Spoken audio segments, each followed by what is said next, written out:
मोहित जी, मुंबई से। राधा वल्लभ सिंह। श्री हरिवंश महाराज जी, आपके चरणों में कोटि कोटि प्रणाम। महाराज जी, इनका प्रश्न तो लंबा चौड़ा है। इसमें कहना चाह रहे हैं कि इनके पिताजी अत्यधिक तामसिक और जिद्दी स्वभाव के व्यक्ति हैं। अभी महाराज जी पहले तो तामसिक थे, फिर क्या पीछे कुछ एक्सीडेंट हुआ, अभी वो बेड पे आ गए, अभी वो अपनी तामसिक खान पान नहीं छोड़ रहे और ना ही बात मानते हैं, गाली देते हैं, गलोच करते हैं, जो भी है। ये देखकर इनको गुस्सा आता है और गुस्से से कुछ खरी खोटी सुना देते हैं, नहीं फिर पश्चाताप होता है कि मैंने ऐसा क्यों किया, नहीं मेरी भक्ति का नाश हो रहा है। महाराज जी, अभी हाँ इनका क्या कर्तव्य है? हाँ, इनका कर्तव्य है, बिल्कुल उनको प्रभु की तरह मानो। वो जैसे भी बर्ताव करें उस पर आपको नहीं देखना, आपका क्या कर्तव्य है ये आपको देखना है। जैसे आप चरण दबा रहे हो और वो आपको गाली बक रहे हैं, आपको बिल्कुल चुपचाप, आपके सारे कर्म बंधन नष्ट हो जाएंगे। आप बस अंदर से धैर्यवान बने रहिए। उनके कटु व्यवहार, कटु वचन, इस पर आप प्रभावित मत होइए। इस समय आपकी परीक्षा का समय है। आज अगर आप अंतिम सेवा कर ले गए उनकी, तो ऐसी यज्ञ हो गई जो अश्वमेध यज्ञ राजसी यज्ञ से भी बढ़कर है। माता पिता भगवान का स्वरूप है। हाँ, उनका रुद्र व्यवहार है, रुद्र व्यवहार है, प्रतिकूल व्यवहार है। चार लोग उनसे मिलने जो आएंगे तो तुम्हारी निंदा करेंगे। तुम चाहे जितनी सेवा करो तुम्हारी निंदा करेंगे, ये ऐसा, ये ऐसा, ये ऐसा, ऐसा करेंगे, वैसा। आपको कुछ नहीं सुनना।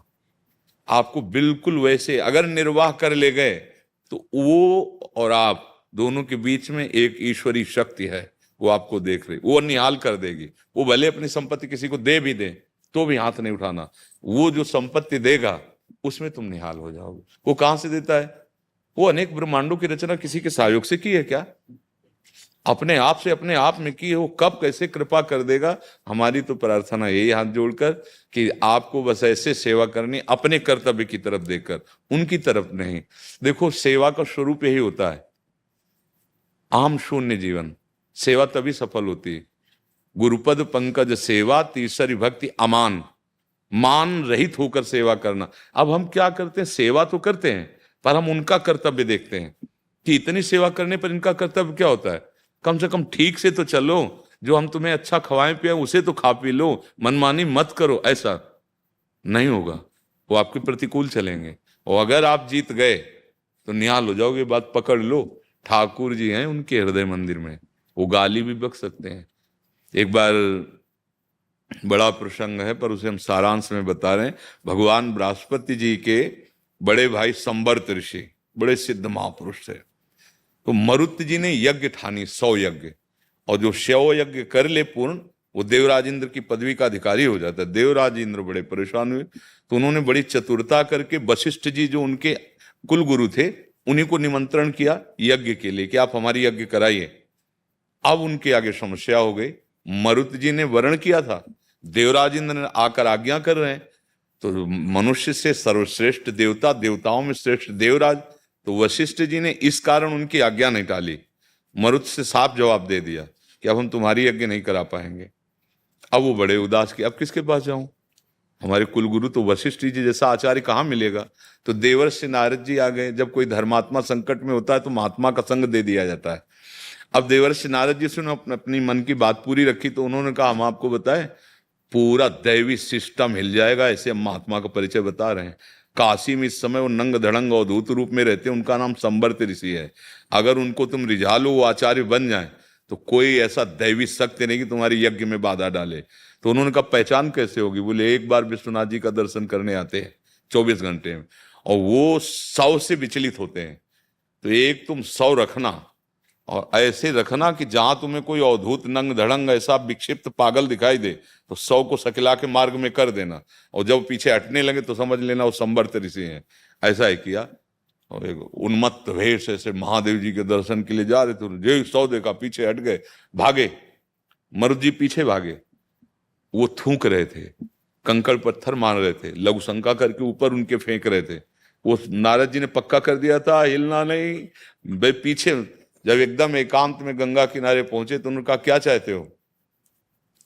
बोले मैं सब जान रहा हूं, त्रिकालदर्शी हूं, मुझे पता है तुम महाराज मरुत हो, यज्ञ का क्या चाहते हो?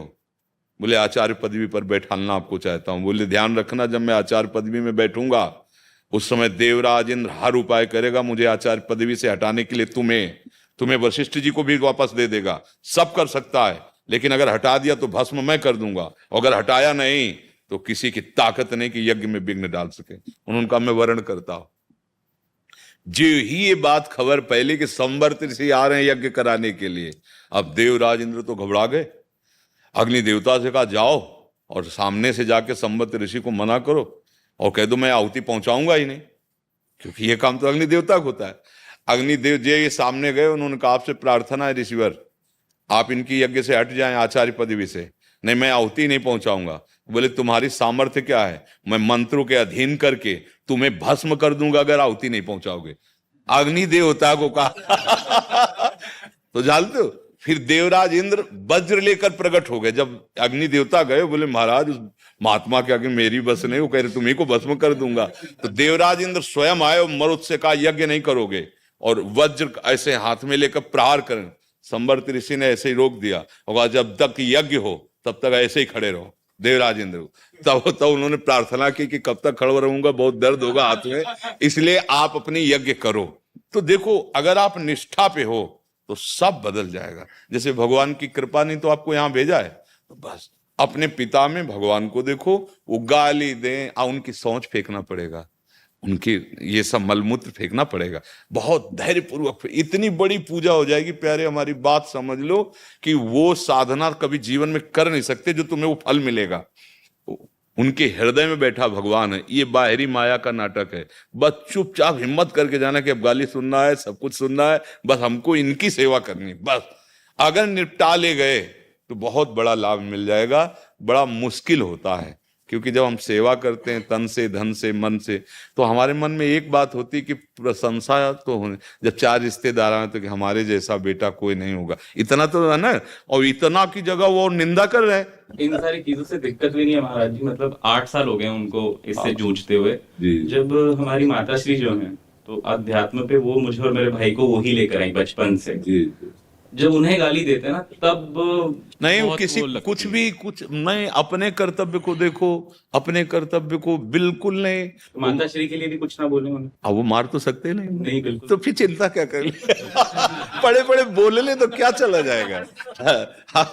आप अपने कान बंद रखो और माता जी को समझा दो कि देखो स्थिति उनकी ऐसी है, और वो माँ है और वो उनकी अर्धांगिनी है, वो सहने में आपसे ज्यादा प्रवीण है, तभी आपको अध्यात्म की तरफ भेज सकती है। जो माँ सहनशील और विवेकवान होती है वही अपने पुत्र को अध्यात्म का मार्ग दिखाती है। अन्यथा तो माता पिता बालकें बुलावें, उदर भरे सोई जतन सिखावें। तुम कैसे पेट भर लो, कैसे विषय भोग लो, इतनी शिक्षा दी जाती है। तो धन्य है आपकी माँ को। आप ऐसा न सोचे कि वो माँ को गाली देते तो हम फिर उनकी, नहीं, बिल्कुल नहीं। अवसर आया है, बढ़िया सेवा कर लो, भगवान ही है जी।